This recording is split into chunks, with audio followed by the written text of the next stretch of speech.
حضرت ابن عباس رضی اللہ تعالی عنہ سے مروی ہے کہ نبی کریم صلی اللہ علیہ وآلہ وسلم نے فرمایا، یہ عظیم تصویر جبرائیل کی ہے جو سکرات الموت یعنی موت کے وقت کی سختیوں سے نجات ملتی ہے۔ فرمایا، بندہ گنہگار ہو اللہ تعالیٰ اس کے لیے مغفرت کے دروازے کھول دیتا ہے۔ قبر کے عذاب کے آگے یہ کلمات ڈھال ہیں اور توحید کے یہ کلمات جہنم کی آگ سے بچانے کا ذریعہ ہیں۔ جو لوگ اللہ کی توحید پر ثابت قدم رہتے ہیں، اللہ تعالیٰ ان کے لیے پل صراط کو آسان فرما دیتا ہے۔ یہ کلمات قیامت کے دن میزان میں وزن بڑھانے کا سبب بنیں گے، کیونکہ توحید سب سے افضل ہے۔ یہ مختصر عظیم دعا بندے کے لیے دنیا و آخرت میں کامیابی کا ذریعہ ہے۔ وہ کلمات یہ ہیں: بسم اللہ الرحمن الرحیم، السلام علیکم ورحمۃ اللہ۔ محترم ناظرین، حضرت ابو ہریرہ رضی اللہ تعالی عنہ روایت کرتے ہیں کہ رسول پاک صلی اللہ علیہ وآلہ وسلم، جن کے صدقے یہ کائنات تخلیق کی گئی، نے ارشاد فرمایا کہ قیامت کے دن 3 ایسے بد نصیب افراد ہوں گے جن سے اللہ رب العزت نہ تو کلام فرمائے گا، نہ ہی ان پر اپنی رحمت بھری نگاہ ڈالے گا، اور نہ ہی ان کے چہروں کی طرف دیکھے گا، بلکہ ان کے لیے درد و عذاب سے بھرپور ایک ایسا انجام مقدر ہوگا جس کی شدت اور ہولناکی کا اندازہ دنیا میں رہتے ہوئے کوئی نہیں لگا سکتا۔ ان میں پہلا وہ شخص ہے جو بڑھاپے کے عالم میں زنا جیسا کبھی گناہ کرتا ہے۔ وہ عمر کے اس مرحلے میں ہے جس میں جب اس کے نفس کی آگ بجھ چکی ہوتی ہے، جب شہوت کی طاقت کمزور ہو چکی ہوتی ہے، جب دنیا کی حقیقت اس پر واضح ہو چکی ہوتی ہے، لیکن اس کے باوجود وہ اللہ کے احکام کو پامال کرتا ہے اور بے حیائی میں ڈوبا رہتا ہے، تو ایسا شخص رب العالمین کے غصے کو دعوت دیتا ہے۔ دوسرا وہ جھوٹا بادشاہ ہے جو رعایا کے سامنے حق و عدل کا دعوے دار بنتا ہے، لیکن اندر سے کذب و فریب کا پیکر ہوتا ہے۔ اسے اللہ نے حکومت و اختیار عطا کیا، اسے لوگوں کے فیصلے کرنے کی طاقت دی، لیکن وہ جھوٹ، مکاری اور دوغلے پن کے ذریعے لوگوں کو دھوکہ دیتا رہا، سچائی کو دباتا رہا اور باطل کو فروغ دیتا رہا۔ وہ اپنے مقام سے واقف نہ ہوا، نہ ہی اپنی ذمہ داری کو سنبھالا۔ اس کے دل میں نہ اللہ کا خوف تھا اور نہ ہی بندوں کی خیر خواہی۔ تیسرا وہ متکبر شخص ہے جس کے دل میں رائی کے دانے کے برابر بھی تکبر ہے، جو خود کو دوسروں سے بہتر سمجھتا ہے، جو اپنے مال، اپنے علم، اپنے حسب نسب یا اپنی طاقت پر گھمنڈ کرتا ہے، جو عاجزی اور انکساری کو کمزوری سمجھتا ہے۔ یہ وہ گناہ ہے جس نے شیطان کو ملعون کیا، جس نے ابلیس کو جنت سے نکالا اور جو آج بھی بندوں کو اللہ سے دور کرنے کا سب سے بڑا ہتھیار ہے۔ ایسا متکبر شخص قیامت کے دن اللہ کی رحمت سے محروم ہوگا۔ چوتھا وہ نوجوان حکمران یا صاحب اختیار شخص ہے جسے اللہ تعالیٰ نے جوانی کی قوت، ذہانت، اختیار اور زمین پر حکومت عطا کی تاکہ وہ عدل و انصاف سے کام لے، اللہ کے بندوں کے درمیان حق و مساوات کا پرچم بلند کرے، مظلوموں کی داد رسی کرے، یتیموں اور مسکینوں کا سہارا بنے۔ لیکن اس نے ان نعمتوں کو اللہ کی نافرمانی میں استعمال کیا، وہ زمین پر اکڑ کر چلا، وہ ظالم بن گیا، وہ اپنے اقتدار میں بدمست ہو کر لوگوں کو ذلیل کرتا رہا، اللہ کی مخلوق کو دباتا رہا، اپنی کرسی کو دائمی سمجھ بیٹھا، اور سب سے بڑھ کر اس نے حقیقی بادشاہ یعنی اللہ سبحانہ و تعالی کو بھلا دیا۔ تو ایسے شخص سے اللہ شدید ناراض ہوتا ہے، اور قیامت کے دن نہ صرف وہ اللہ کے غضب کا سامنا کرے گا بلکہ اسے عرش کے سائے سے بھی محروم کر دیا جائے گا، جو اس دن سب سے بڑی نعمت ہوگی۔ پانچواں وہ بدبخت انسان ہے جو دن رات گناہوں میں مبتلا رہتا ہے،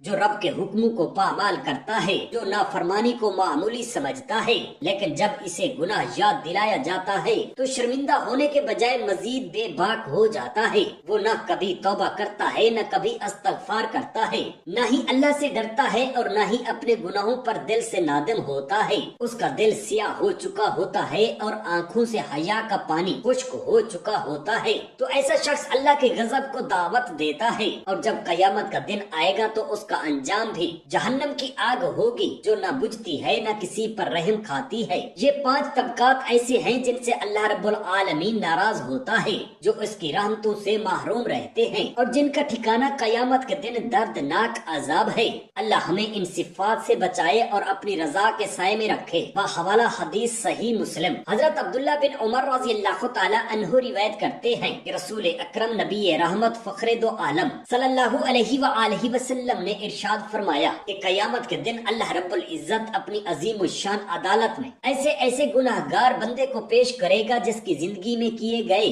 گناہوں کے 99 بڑے بڑے دفتر ہوں گے، اور ہر دفتر اتنا بڑا ہوگا کہ نگاہ جہاں تک جا سکتی ہے وہاں تک صرف اس کے گناہ ہی گناہ اور سیاہی پھیلی ہوئی نظر آئے گی۔ جب اس بندے کے اعمال سامنے رکھے جائیں گے تو اللہ سبحانہ و تعالی اس سے پوچھے گا، اے میرے بندے کیا تم ان اعمال کا انکار کرتے ہو؟ تمہیں لگتا ہے ان گناہوں کو لکھنے والے فرشتوں نے کوئی زیادتی کی ہے؟ بندہ سراپا ندامت بن کر عرض کرے گا، نہیں مولا کریم، ان میں سے کسی بھی گناہ سے انکار نہیں، نہ ہی مجھے ان اعمال پر کوئی اعتراض ہے، میں انہیں تسلیم کرتا ہوں کہ جیسے میں نے کیا ویسے ہی لکھا گیا ہے، تیرے فرشتوں نے میرے ساتھ کوئی ناانصافی نہیں کی۔ پھر اللہ تعالیٰ اس سے فرمائے گا، تو کیا تیرے پاس کوئی عذر ہے، کوئی ایسی بات جسے بیان کر کے تو اپنے آپ کو بری کر سکے؟ بندہ آہ بھرتے ہوئے عرض کرے گا، نہیں میرے پروردگار، میرے پاس کوئی دلیل نہیں، کوئی حجت نہیں، نہ ہی کوئی عذر سوائے تیری رحمت کے۔ تب اللہ تعالیٰ جو کہ سب سے بڑھ کر عادل اور رحیم ہے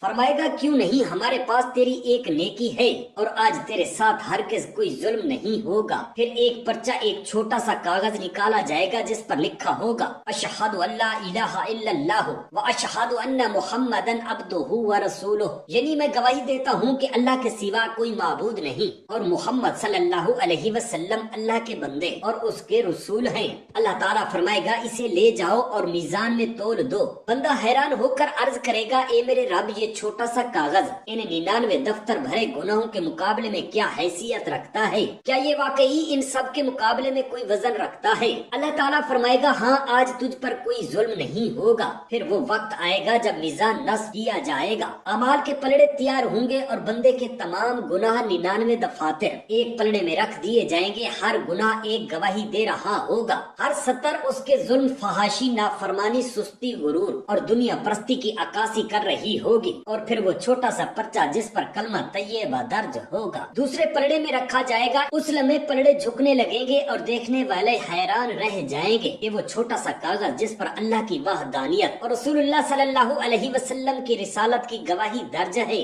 وہ اتنا وزنی ہوگا کہ وہ پورا پلڑا جھک جائے گا اور گناہوں سے بھرا ہوا پلڑا اوپر اٹھ جائے گا۔ بندہ سجدے میں گرتے ہوئے عرض کرے گا، یا اللہ، کیا اس پرچے کی واقعی اتنی وقت تھی، اتنی قیمت تھی کہ یہ میری پوری زندگی کے گناہوں پر غالب آ گیا؟ تو اللہ سبحانہ و تعالی فرمائے گا، ہاں، اس لیے کہ اس پر جو لکھا گیا ہے وہ میرا کلمہ ہے، میرا نام ہے، میری وحدانیت کی شہادت ہے اور میرے محبوب محمد صلی اللہ علیہ وآلہ وسلم کی رسالت کی گواہی ہے، اور میری عزت، جلال اور عظمت کی قسم، کلمہ توحید اور رسالت سے زیادہ وزنی چیز کوئی نہیں، نہ آسمانوں میں، نہ زمینوں میں، نہ میزان میں۔ یہی وہ کلمہ ہے جو قبر میں روشنی بنے گا، یہی وہ کلمہ ہے جو پل صراط پر چراغ بنے گا، اور یہی وہ کلمہ ہے جو قیامت کے دن شفاعت کی بنیاد رکھے گا۔ اللہ ہمیں بھی اس کلمے کو دل سے قبول کرنے، اس پر مرنے اور اسی پر زندہ رہنے کی توفیق عطا فرمائے۔ حضرت ابن عباس رضی اللہ تعالی عنہ سے مروی ہے کہ نبی کریم صلی اللہ علیہ وآلہ وسلم نے فرمایا، یہ عظیم الفاظ اللہ کی توحید، اس کی عظمت اور اس کی بادشاہت کو بیان کرتے ہیں۔ نزا کی تکلیف، سکرات الموت یعنی موت کے وقت کی سختیوں میں ان کلمات کا پڑھنا دل کو سکون دیتا ہے اور موت آسان ہو جاتی ہے، قبر کے عذاب سے حفاظت کا ذریعہ ہے۔